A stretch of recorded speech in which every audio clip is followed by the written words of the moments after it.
Banyak orang menisbatkan tentang kerusakan, pengeboman itu kepada Islam. Apakah benar yang demikian dari Islam? Ya jelas kalau orang yang akalnya waras sesuai dengan fitrah, ya nggak benar. Masa pengeboman, kerusakan dinisbatkan kepada Islam? Islam berlepas diri, nggak mungkin Islam mengajarkan demikian. Meskipun di antara pelakunya adalah orang Islam, tapi itu nggak benar. Kenapa? Merusak itu bukan dari agama Islam. Allah akan menyebutkan dalam Al-Quran, wala tufsidu fil ardi ba'da islahiha. Jangan kalian merusak di muka bumi sudah baiknya. Ini harus perhatikan. Saya akan jelaskan sedikit yang berkaitan dengan ini.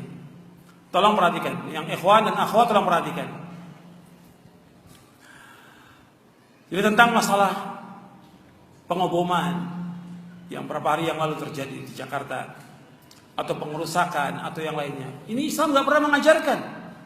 Bukan dari Islam. Islam nggak pernah mengajarkan demikian. Allah berfirman tentang Nabi Muhammad SAW, wa ma arsalnaka illa rahmatan lil alamin. Dan tidak kami utus engkau Muhammad melainkan sebagai rahmat bagi sekalian alam.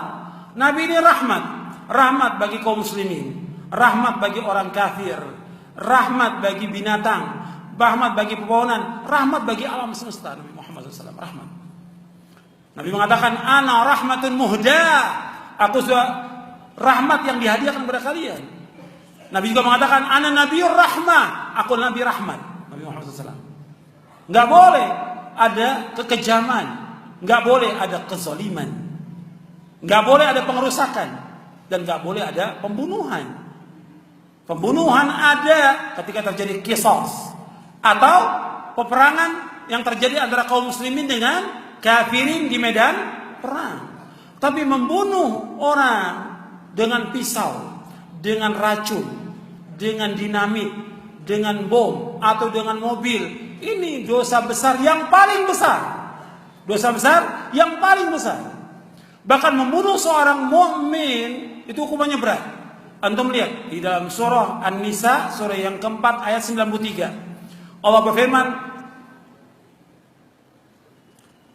wa man yaqtul mu'minan muta'ammidan fajazaa'u jahannamu khalidan fiha wa ghadiba Allahu 'alaihi wa la'anahu wa 'adalahu 'adzaban 'azima. Wa man yaqtul mu'minan muta'ammidan, barang siapa membunuh seorang mukmin dengan sengaja. Barang siapa membunuh seorang mukmin dengan sengaja, fajazaa'u jahannam, maka balasan neraka jahannam. Yang pertama jahannam, khalidan fiha, kekal dalam sana. Wa ghadiballahu alaihi, Allah murka kepadanya. Yang ketiga, wa la'anahu, Allah laknat dia, wa adalu adzaban 'azima, Allah berikan azab yang pedih. Surah An-Nisa ayat 93. Jadi barang siapa yang membunuh seorang mukmin dengan sengaja, maka balasannya neraka jahannam, kekal di dalamnya. Yang kedua. Yang ketiga, Allah murka kepadanya. Yang keempat, Allah laknat. Yang kelima, Allah sediakan azab yang pedih. Makanya orang yang membunuh orang lain hukumannya berat. Di dunia berat, dihukum bunuh, qisas, kemudian juga di alam barzah, dan nanti di hari kiamat. Makanya hukuman antara manusia dan manusia yang pertama kali dihisab masalah darah. Hubungan antara manusia dengan Allah pertama kali masalah salat. Kata Nabi, awwalu ma yuqda bainan nasi fid dima, akhrajahu al-Bukhari wa Muslim. Yang pertama kali dihukum di antara manusia masalah darah. Sampai nanti ada orang yang pernah dibunuh mengatakan di hari kiamat dalam keadaan kepalanya penuh dengan darah, dipegang oleh yang membunuh itu. Ya Allah, kata dia, tanyakan ya Allah kepada orang itu. Tanyakan kepada dia, kenapa saya dibunuh ya Allah? Dengan sebab apa saya dibunuh? Itu berat bagi orang itu, akan disiksa dengan berat di dalam neraka. Makanya dunia ini seisinya hancur itu lebih ringan dibandingkan terbunuhnya seorang muslim. Kata Nabi SAW, la zawalu dunya ahwanu indallahi min qatli rajulin muslim. Hancurnya dunia dan seisinya lebih ringan dibandingkan dengan terbunuhnya seorang muslim. Hadis ini sahih dari Imam Nasai dan yang lainnya. Gak boleh ada terbunuh seorang muslim, gak boleh.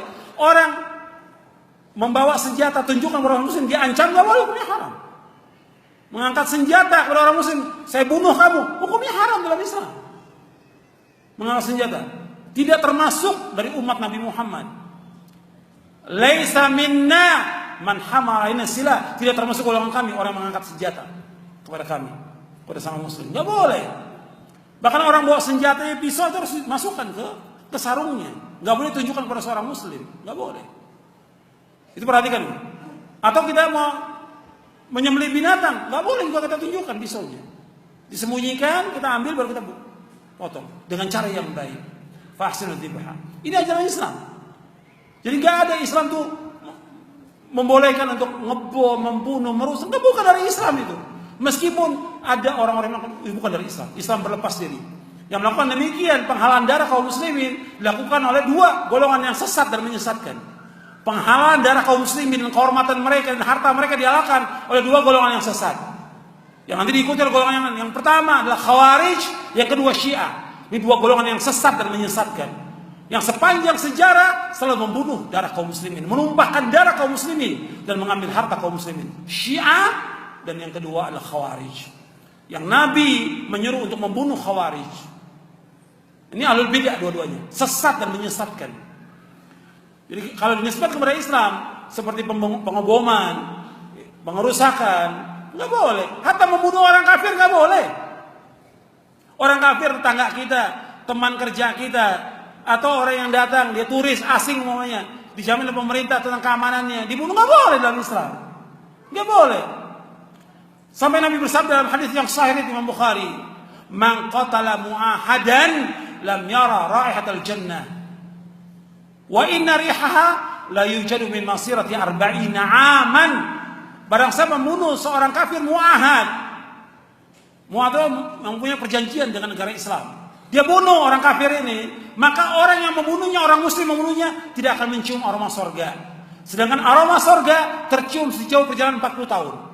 Hadis sahih diriwayatkan oleh Imam Bukhari dalam sahihnya.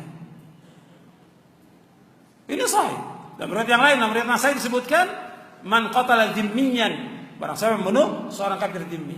Jadi hukumannya berat. Membunuh seorang muslim berat. Bahkan Nabi pernah melewati Ka'bah. Wahai Ka'bah, engkau baik dan aromamu juga baik, karena Ka'bah itu wangi. Dan engkau mulia, tapi ingat, darah seorang muslim lebih mulia dari engkau Ka'bah. Nabi mengatakan demikian sallallahu alaihi wasallam. Jadi Ka'bah itu mulia, tapi darah seorang muslim lebih mulia dari Ka'bah yang mulia. Enggak boleh dibunuh, enggak boleh tumpahkan darah. Jadi Islam mengharamkan membunuh, menumpahkan darah kaum muslimin, hukumnya haram dalam Islam. Atau orang kafir, kecuali dalam peperangan antara kaum muslimin dengan kafirin di medan perang. Ini perhatikan yang seperti ini, sebab ini sudah fitnah disebabkan kepada Islam. Bahkan tuduhannya kepada Islam itu teroris. Enggak benar. Enggak benar. Mesti yang memulai kerusakan itu di muka bumi siapa? Itulah yang dikatakan teroris. Bukan Islam. Islam enggak pernah melakukan demikian.